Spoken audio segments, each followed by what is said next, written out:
अस्सलाम वालेकुम। ये मेरा अकाउंट है फ्रीज।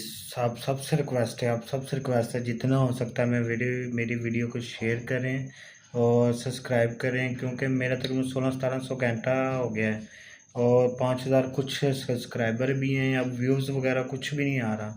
आप सबसे रिक्वेस्ट है कि ताड़े को हाथ जोड़ के रिक्वेस्ट है, वीडियो शेयर करो क्योंकि अनफ्रीज अकाउंट कर रहे हैं। तो कुछ लोग कह रहे हैं कि अकाउंट का फायदा कोई नहीं है, मोनीटाइजर नहीं होएगा। 2023 का मेरा ईमेल बनया है। ईमेल बना के मैं तकरीबन 7-8 महीने पहले चैनल बनाया है, पर फ्रीज़ हो गया। मेरे कुछ स्ट्राइक वजियां सी खत्म हो गया ने, तो पर चैनल फ्रीज़ है। अगर किसी ने भी कुछ भी पता है तो ताड़ी मेहरबानी, बड़ी मेहरबानी कमेंट कर दो तो मैं थोड़ा जिहा गाइड कर दो। नवा यूट्यूबर बनने की कोशिश कर रहा, वेखो बनया जाता है कि नहीं बनया जाता। अगर कुछ भी किसी मेरे भाई नूं या मेरी बहन नूं पता है तो प्लीज़ हेल्प मी। जज़ाकल्लाह।